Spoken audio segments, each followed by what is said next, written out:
K. We are live on YouTube. So whatever you're going to learn today, if you don't understand, you can go back and just listen again. My first time joining your webinar, but I follow RWK Africa every day. Thank you, Ronald. Thank you so much. Thank you so much. Kindly follow us, and you always get very good content that is. That YouTube channel is supposed to simplify business, to simplify your business, to help you scale your business. So we'll be talking about businesses and issues around the business that you get to learn. You get to learn a lot. So karibuni sana. Let's go back to the training. And you can always ask a question. There's somebody aligned to answer your question. And at the tail end, I'm going to give you an opportunity. I'm going to answer those questions that you might be having. So if you can see my screen, you can say a yes.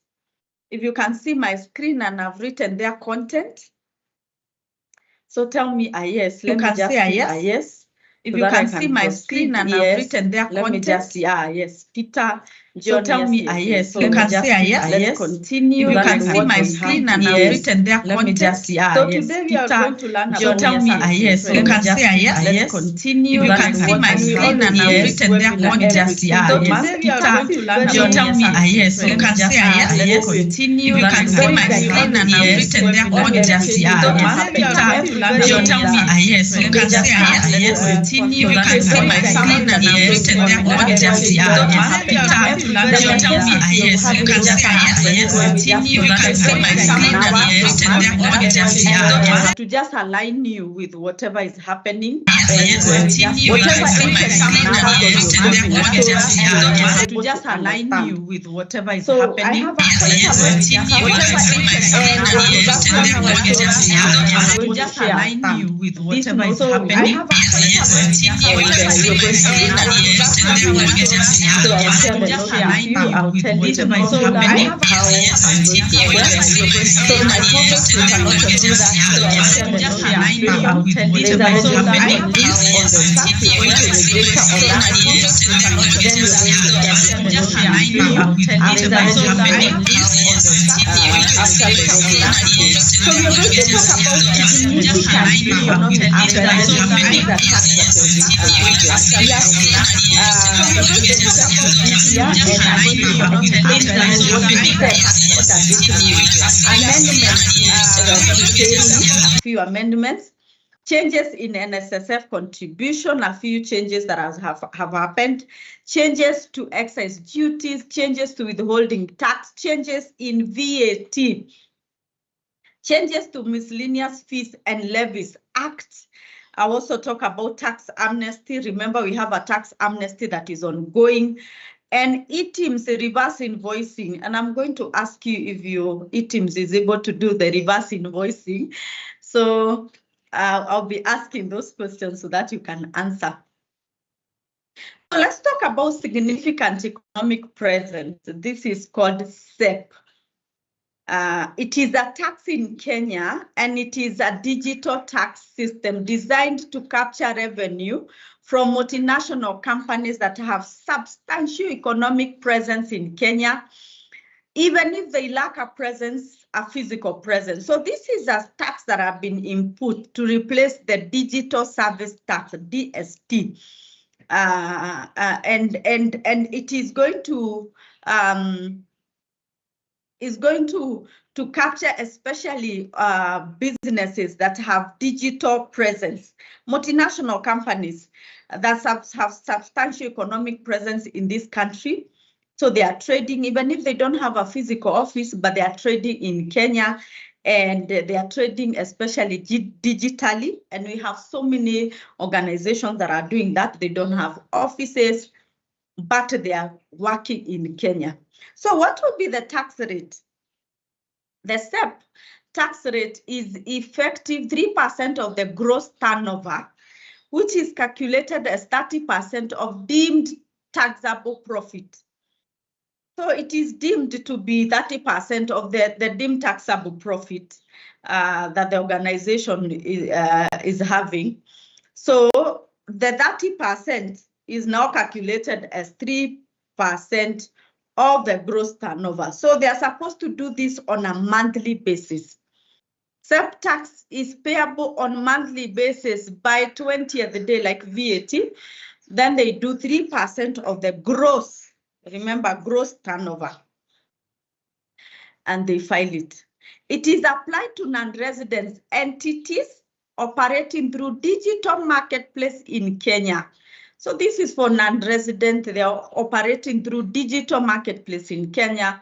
Exemptions include services provided through permanent establishment, certain communication services, income subjected to withholding tax, and entities with annual turnovers below 5 million.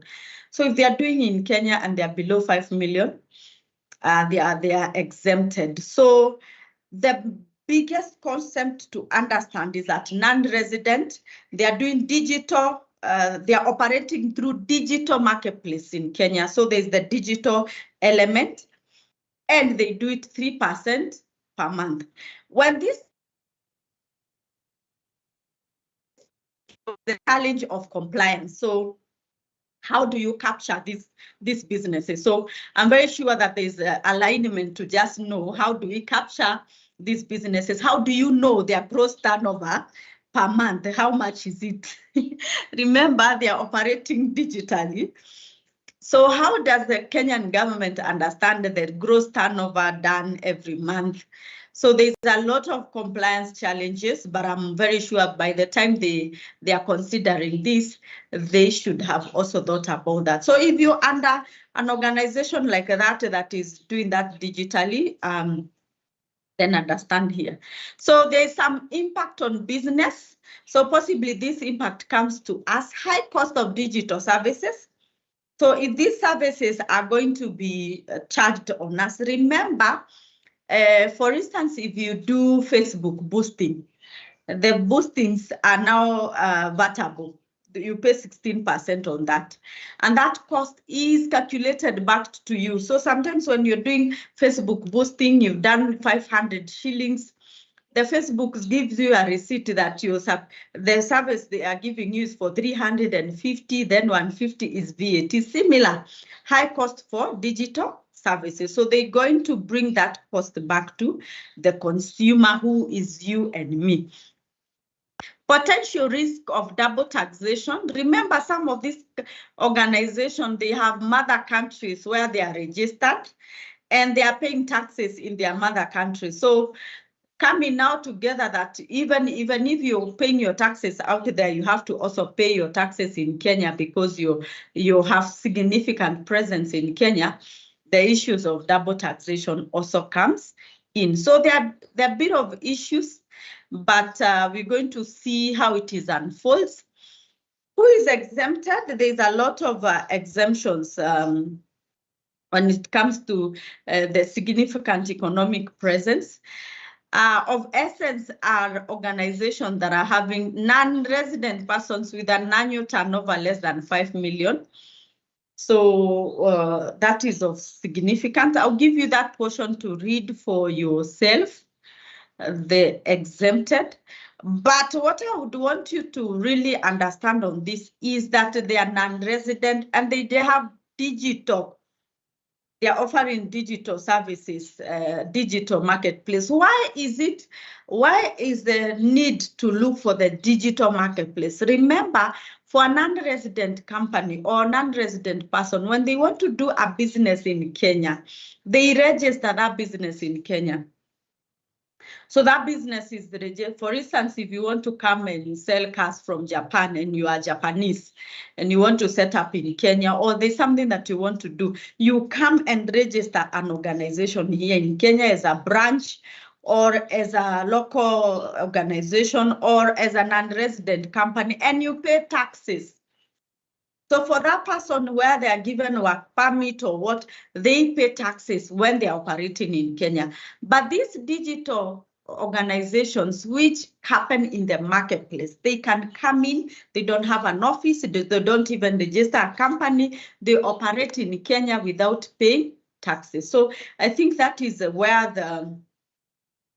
the catch is, to just make sure that they also comply. I'll share the notes with you. Let's go to the changes in pay. So what are some of the changes that are happening for the year 2025, which affect the pay as you earn? So there are so many changes that have gone on. And remember, as an employee, there are so many deductions that are happening to your salary. Remember, we have the pay as you earn, we have the housing levy, which is still ongoing.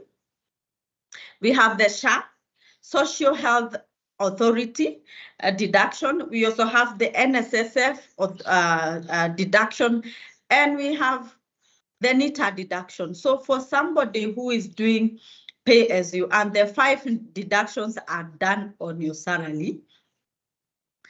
And there are so many things that are changing.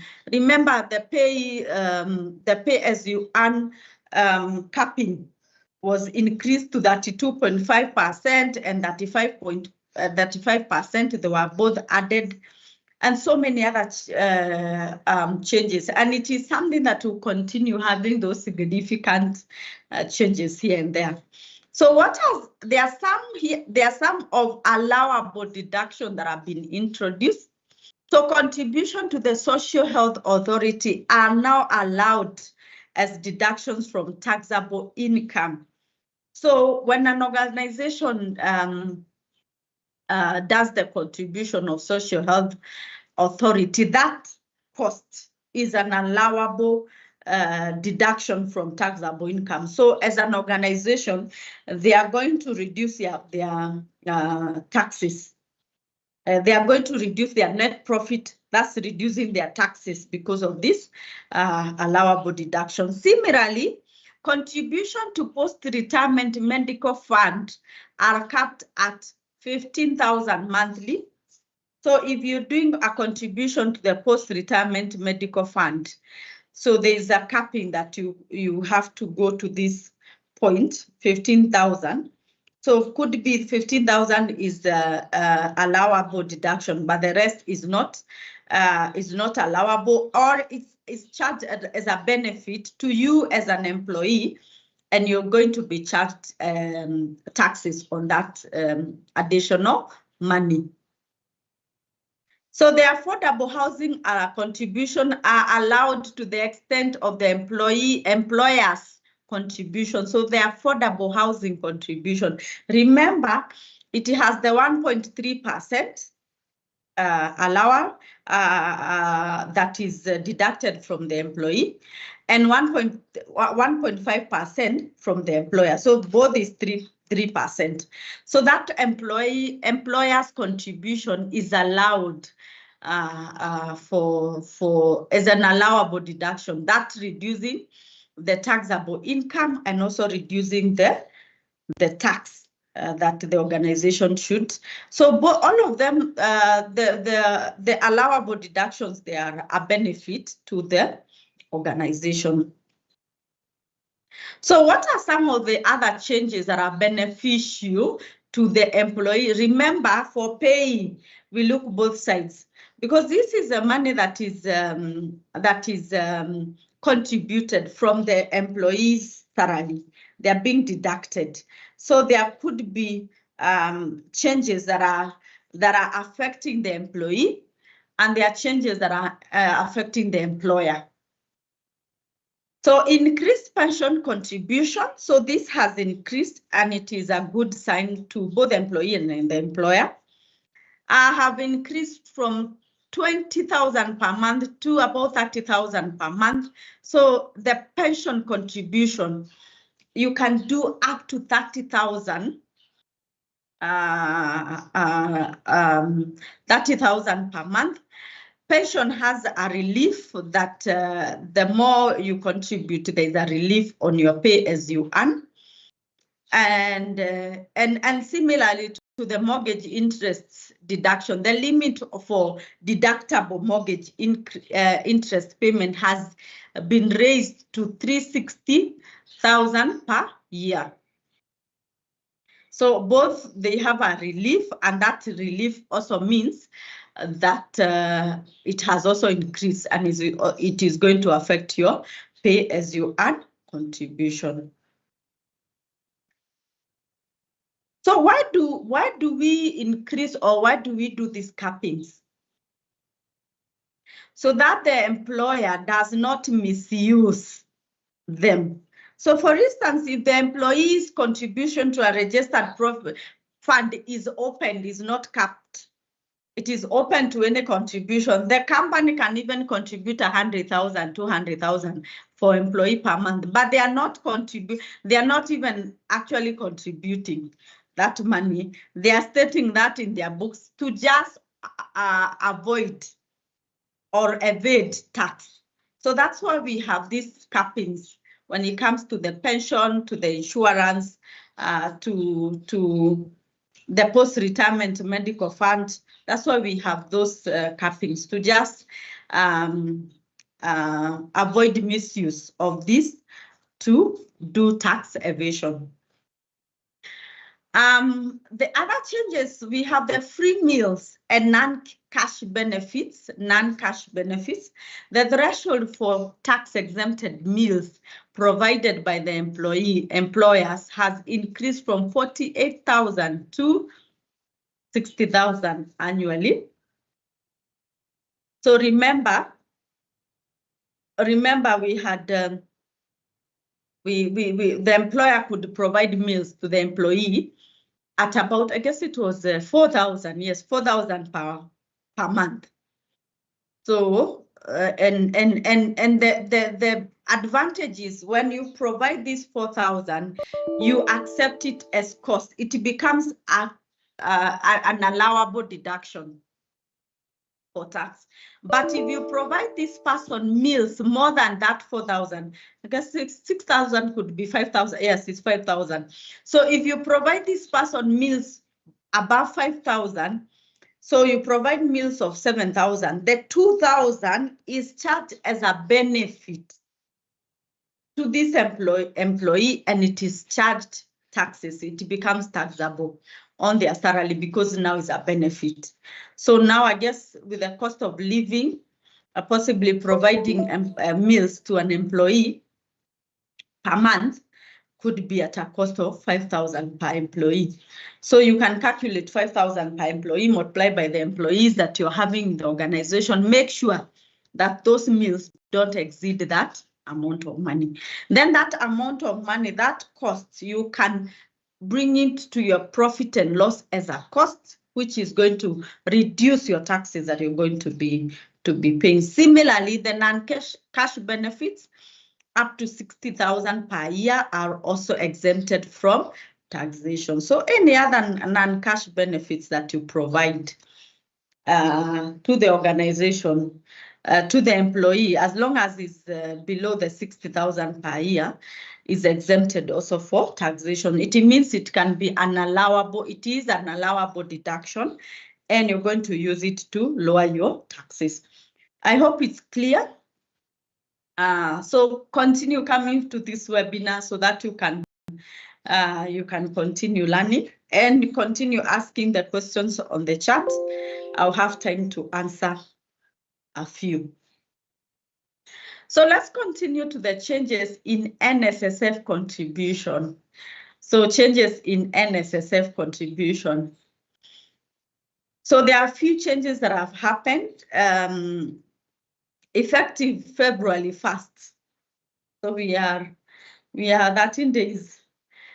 And what are these changes? Increase in the lower limit from 7,000 to 8,000. This implies that there is an increase of contribution from 420 to 480. So if you contribute, the lowest minimum that you're supposed to contribute for NSSF is 480 shillings. The upper earning limit for pensionable income has increased from 36,000 to 72. That is double. This implied an increase in contribution from 2160 to 4320. So those changes have changed, and I'm very sure there are some of you that have seen or if you have not, in the salary of February, you're going to see changes in the NSSF. These changes happened last year, and there are some organizations that were able to adapt to the new rates. As per that time, there are others who are still lagging behind. So I'm very sure right now is a point of compliance with the new deductions. So what are some of the changes, the impact of the changes in SSF contribution? It lowers earners experience proportional increases due to high minimum threshold. High earners will see substantial increase in their deduction. Overall take-home pay is reduced, is due to increased deduction. So there will be some changes in your deductions. So let's go to the changes in Excise Duty Act. Sorry.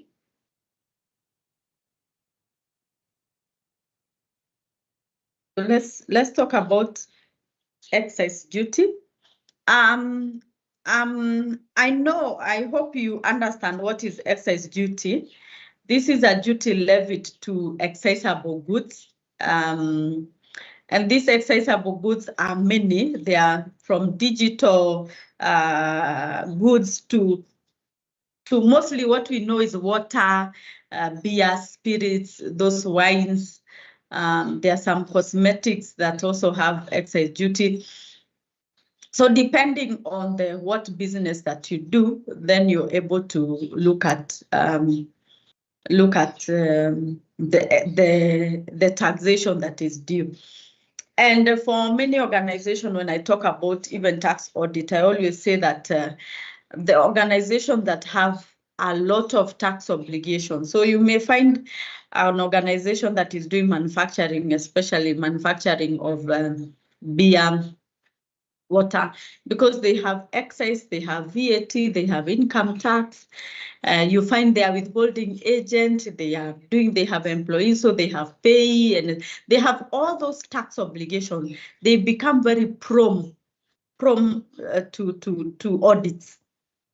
So depending with the nature of the organization, the turnover, the tax obligations registered, you find some of these organizations, they are always under audit.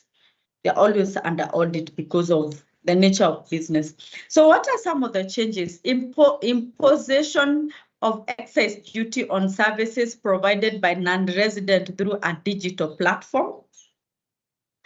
So the amendment has introduced excise duty on services offered by non-resident through digital platforms. Remember, we had the SEP, but now we're also having something else. If you're offering those digital services, there's also an excise duty that you're supposed to be doing. Non-resident provider of digital services shall be required to collect and remit excise duty. This could do so through a simplified method to be provided by KRA or through tax agents. So it's something that is ongoing. So we're going to see, and I'm going to report to you the progress. Excise duty remission on spirit made from agricultural products grown in Kenya. So there's an amendment that the spirit made from specific local agricultural products, excluding barley, will be included in the list of alcoholic beverage from which the cabinet can waive or reduce excise duty. So when you are a manufacturer, especially for beer, spirits, wine, there's always a lot of amendments that are happening, and a lot of conversation that is going on. So it is very important for you to be able to understand and just be available to incorporate the changes. Also, there is an extended period for payment of excise duty by manufacturers of alcoholic beverages. So previously they were given 24 hours. So that was a day to remit the excise duty, but now they've been given 5 days. At least at least to get a cycle and to get payment. Remember, excise duty is charged on manufacturing of that drink or that good. It's not on sales. It's not like VAT. It's on manufacturing. So sometimes you charge something that you have already in store. The point where you sell it, you also selling it on credit by the time you even recover that money. So that complaint that you're giving us 24 hours to remit, yet even that 24 we haven't sold. We have not even sold that product. So the extension for 5 days, I think is also a welcome move.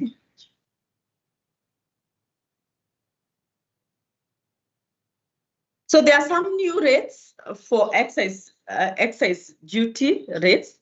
So I'll share with you this so that you can see where if your organization or whatever you're selling has an impact, that you can be able to just look and see the new changes that are happening, and the new excise duty rates.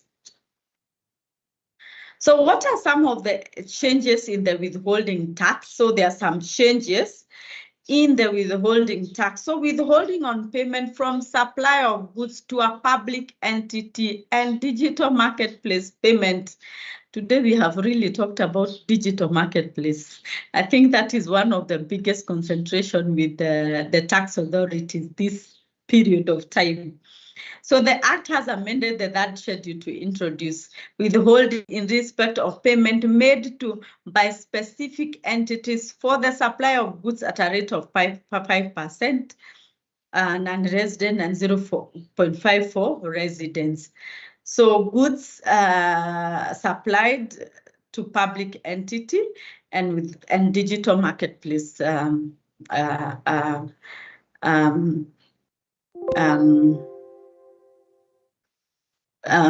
payments. Suppliers now face increased compliance required, including record keeping and filing return. Deductions could impact cash flow, especially for small businesses. Remember the withholding, which is done to public entities. So this is supplies that you're supplying to the digital places, the 5%. So you also have to do a lot of compliance. When you hear about withholding, withholding get introduced at the point where the tax authority feels that there's a lot of tax losses that are happening. So when a withholding tax is introduced, it enhances compliance. So for you who is being withheld, you're supposed to increase compliance. You're supposed to keep your records very well, do the returns very, very well. So withholding tax is a tax to improve on compliance, especially for areas where they have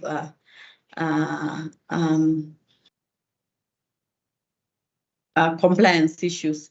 Withholding on digital marketplace payments, I've talked about that. Payments for sale of scrap to be subject to withholding tax. So there's a lot of issues when it comes to the sale of scrap, and anyone getting involved in that business, you should also know there are so many regulations, even regulations when it comes to licensing and so many other things. So it's also a very tricky business, which you should understand about taxation. The withholding tax at a rate of 1.5% on gross amount for both resident and non-resident payments. So these are the changes in tax in VAT.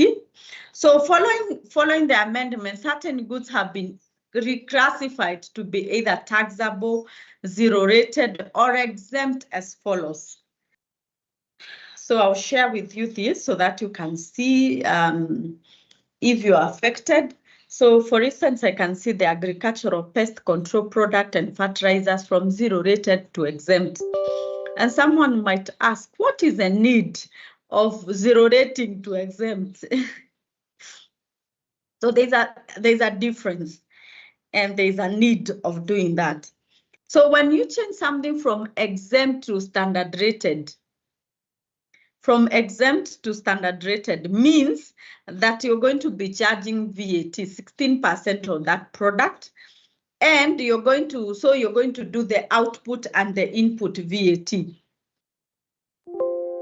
So you're going to do the output and the input VAT and pay the difference.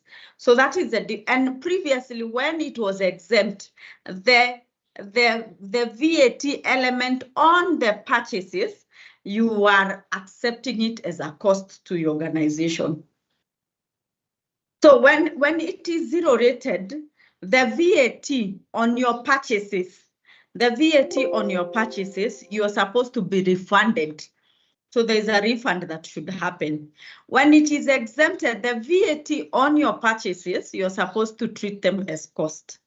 When it is standard rated, the VAT on your purchases, you're going to deduct from the VAT on your sales, and then you pay the difference.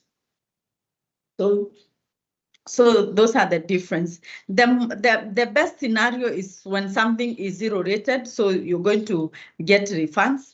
So for it to be move from zero rating to exempt means that you bear that cost of the VAT. So the government withdraws those VAT refunds. So it is beneficial to them, to the government, when something is exempted. So you're going to see that of concern is the transfer of business as a going concern. It was standard rated to exempt, which is very good. So this is where you're selling a business, and this I've seen this as a tax query so many times when the business is changing hands and it is being sold from one director to another, or the stock is being sold or something. So there was always a VAT element that you have to evaluate the goods and the business, and then you do the standard rated. So being exempted is a very welcome move. Okay, so let's go to the changes to the Miscellaneous Fees and Levies Act. So changes to the Miscellaneous Fees and Levies Act. So this is Cap 496C. Increase the Railway Development Levy. So the Act has increased the Railway Development Levy, RDL, from 1.5 to 2%. So the implication is high cost when bringing goods into the country, and increased production costs as a result of the increase in the levy. So remember, most of our goods, we are importing them, and the raw materials. So those railway development levy is going to affect that manufacturing production costs of the items. And something like this, these are changes that keep happening.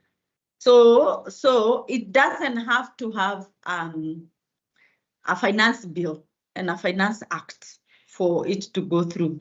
These acts are the changes and the amendments are taken to the parliament. There is a process to follow. The first reading, second reading, hearings, until the change happens. So there are always ongoing processes for these changes, even right now, which we'll keep telling you as the changes become legal, then we're going to be sharing. So other tax trends. So if you remember the tax amnesty, which was now which was fully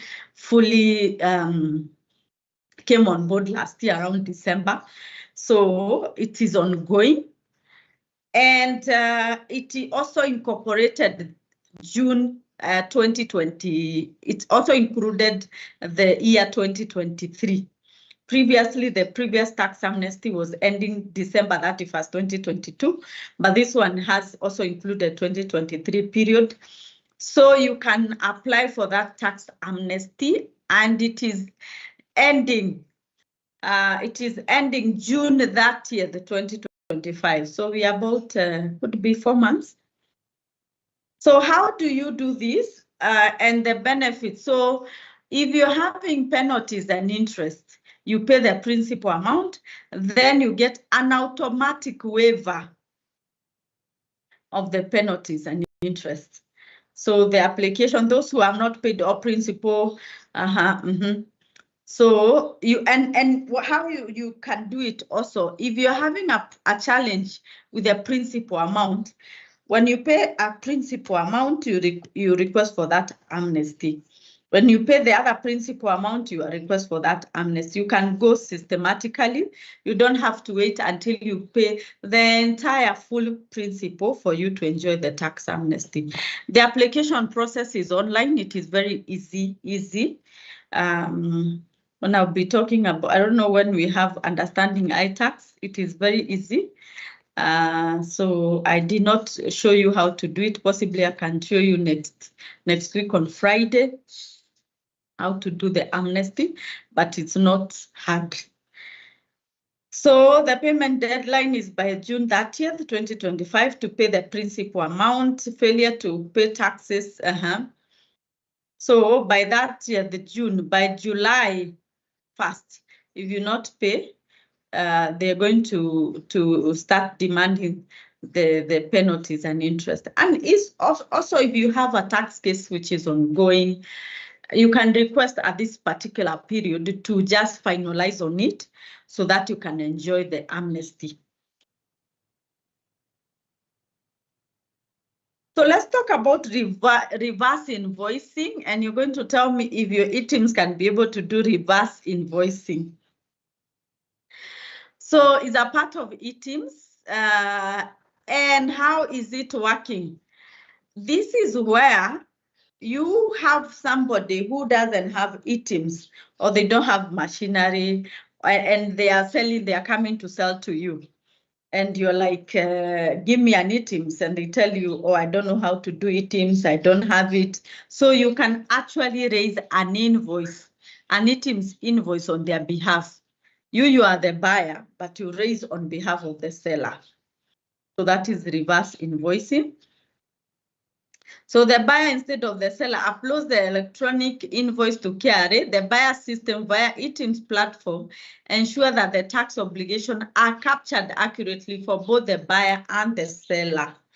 So you're going to tell me if there's somebody who is able to do that. So key features: e-teams Lite.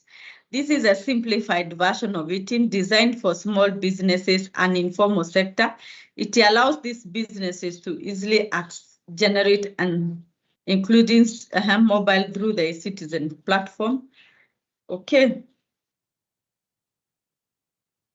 So I know you know e-teams Lite. e-teams Lite is a *222# that you can do. I know e-teams still has so many challenges. There are times that it is down. There's time it's not working properly, but I think it's still work in progress. So reverse invoicing primarily benefits small and medium SMEs and informal traders who may find the full invoicing process challenging. By allowing the buyer to generate the invoice, it makes the tax processing more efficient and ensure accurate VAT reporting. So you cannot tell KRA that this client did not give me an invoice, an e-teams invoice. No, you can actually do reverse invoicing on their behalf. So why is the reverse invoicing used? To reduce tax evasion, to support small traders, especially those in the villages, mama bogas, who tell you, oh, I don't even have a phone number. You can raise that invoice. Improve efficiency. Oh, that was the last one. So let me see your questions. And I want to ask, have you done reverse invoicing? So are farmers also expected to be reverse invoiced when they supply product to them? Yes. So for those farmers who are telling you we don't know how to use e-teams, do reverse invoicing on their behalf. There are companies doing the same. Wow, that is good. Levy said so. There are companies who are doing reverse invoicing. Do mama mbogas need KRA PIN for them to be done reverse invoicing? I think so, because e-teams you have to supply the buyer's PIN and the seller's PIN. I think they should provide you a PIN number. A PIN number would do. I don't know if it is accepting the ID number, or when you input the ID, also inputs the PIN number. Okay. So please clarify on SSF Tier 2 contributed have been contracted out to register pension scheme. If so, for pay country NSS, will there be, okay, let me see that one. So for NSSF, we have Tier 1 and we have Tier 2. And Tier 2, you have the option of registering it. Let me look at that. Of registering it in another organization, which is not NSSF. So there's that portion where Tier 2, So there are some insurances that have been registered for this Tier 2. So the organization I've seen that is doing both tiers in the different organization, and it is ongoing.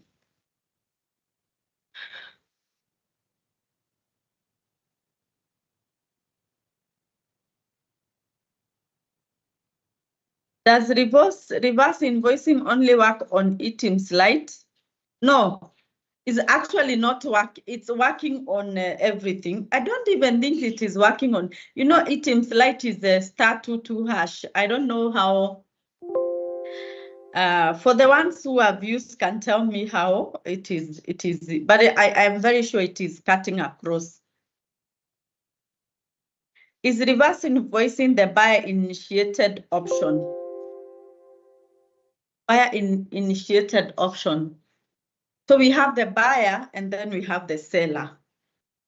So the seller is the one who doesn't have an e-teams. So you as the buyer, you're the one who is doing reverse invoicing. So it's buyer initiated. You're the buyer who is initiating this option. And this is a discussion that you can do with the seller and tell them, because you did not provide me e-teams, then I'm going to raise an e-teams on my end on your behalf.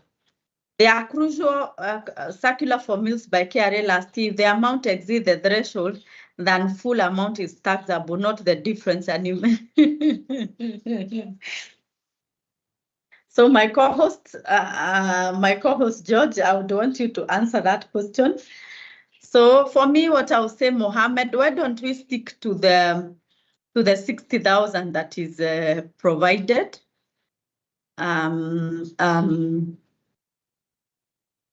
That is provided.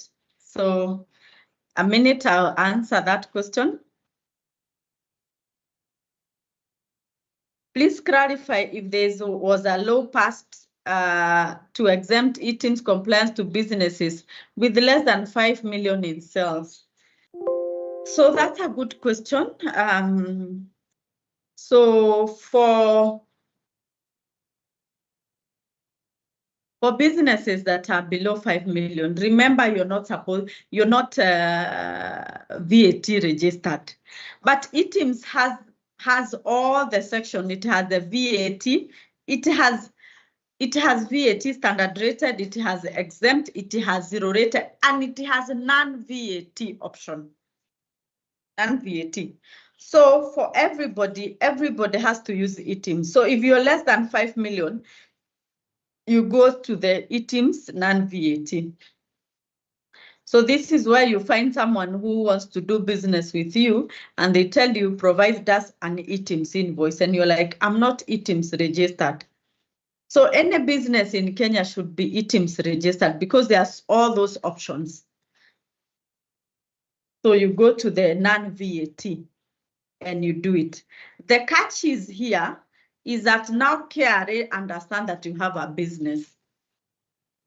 And come next year, you're not going to do filing on a monthly basis, but come next year, you have to declare all those incomes that you have received. You should do a business income, like an audit, and show this is a business income, this is the expenses, and these are the taxes due. So Nasibo, you might not be ITIMS registered or ITIM compliant and continue doing your business, but their organization will tell you that for you to trade with us, you have to be ITIMS compliant. So don't hold back. Just register for ITIMS non-VAT and continue doing your business.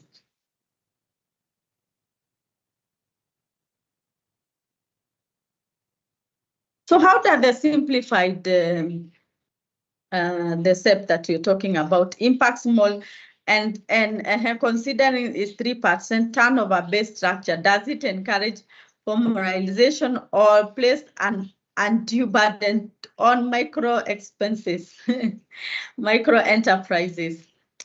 So as I mentioned, it is a digital tax. So the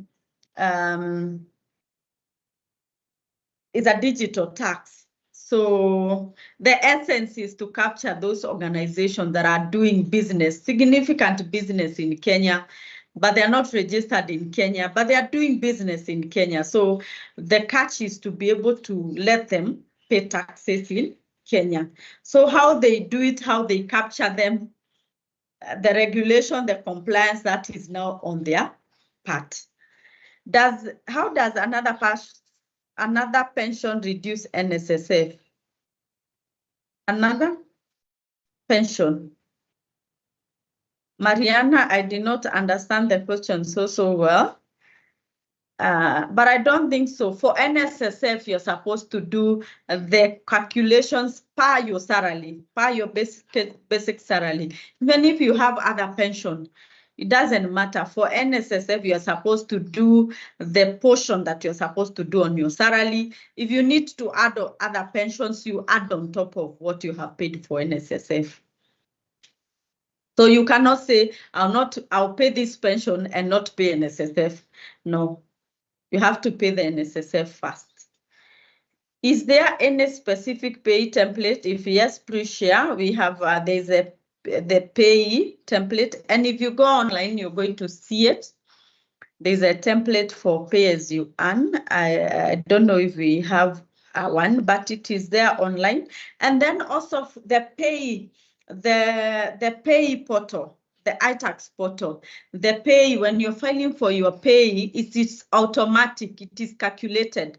So when you input there that the basic salary is 30,000, then you continue with it, you say the car benefit is 20, the other one is house benefits 10. You fill in the gaps.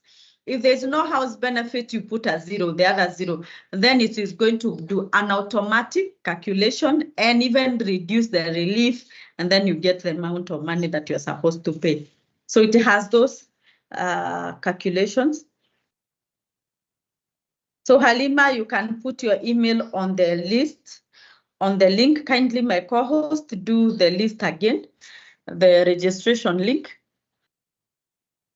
Can I raise ITIM's receipt from last year that I did not receive from my supplier? So ITIM's is, you cannot backdate ITIM's. It's done on a daily basis. And remember, by the way, my co-host, we did not talk about auto-population. Possibly we're going to talk about auto-population and the challenges with the auto-population. And for you to also share with me, what is your feel on, is your VAT aligning every month, or you're having challenges with the outer population and getting so many other purchases and sales that you don't know? So I would want to hear what is your feel on the outer population.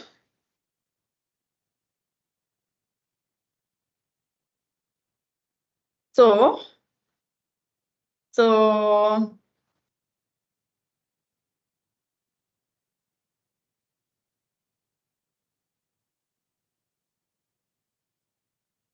So okay, let me.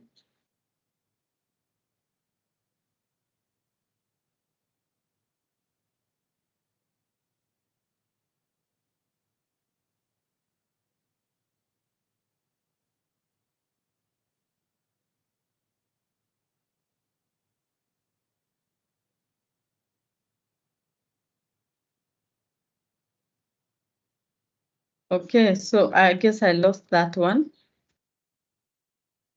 Have been raising eTIMS invoice via eCitizen and do not know, does this affect my filing? I tried filing this annual return and it went through. How do I file declaring income? Hey, Moendoa, if you did eTIMS through eCitizen, kindly go back, check your portal and see how much money you raised out of your eTIMS and do an amendment. Because filing a new return, yet you had raised eTIMS, is going to raise an audit query. So kindly check back and do a business income, recognize the incomes, do some expenses, and then file. Can you raise reverse invoicing without consent of the supplier, e.g. farmer, for example? So for Jane, for me, I would say kindly consent with the supplier. For me, that's what I would say, because they are supposed to do filing on their side. Remember, you have alerted KRA that you've done a business together. So it's going to have a negative implication on their side if they don't know that you actually raised it.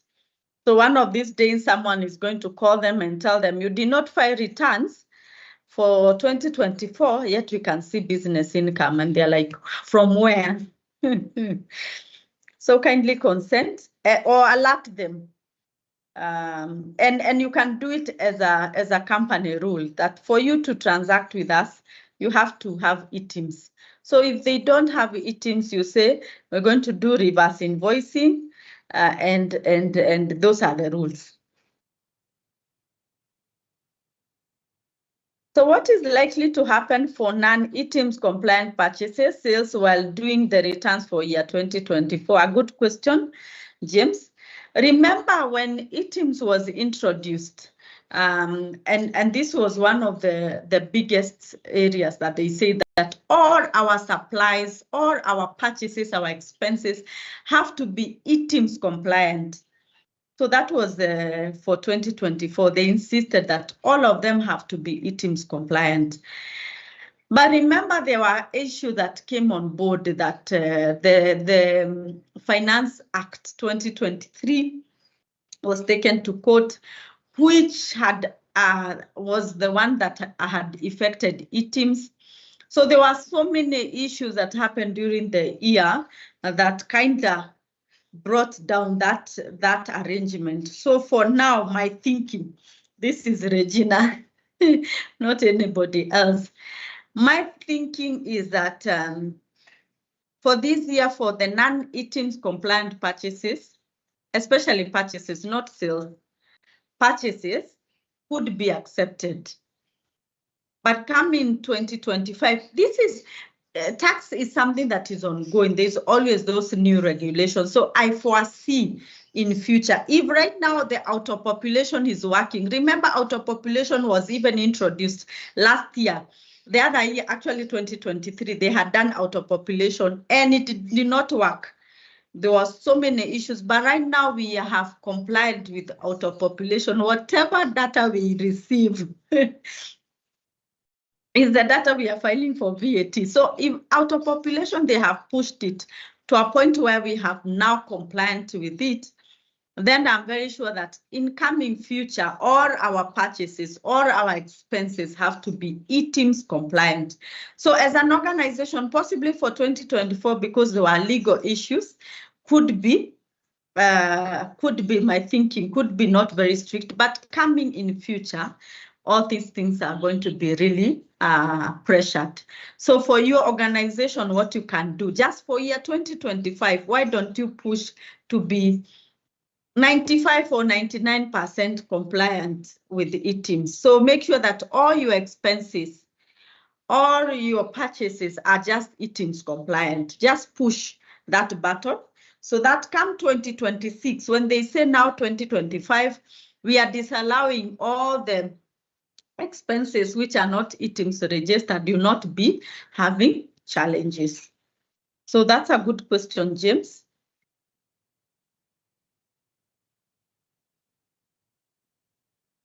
So let me answer just a few more, and then we call it a day.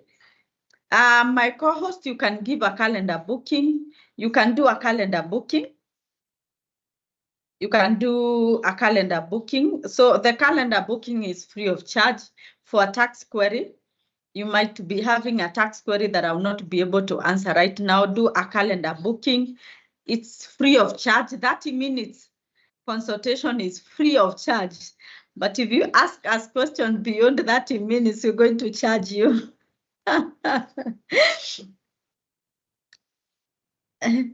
So Frederick is asking, I raised invoices, but I couldn't download them. The status was showing pending up to date. What could be the problem?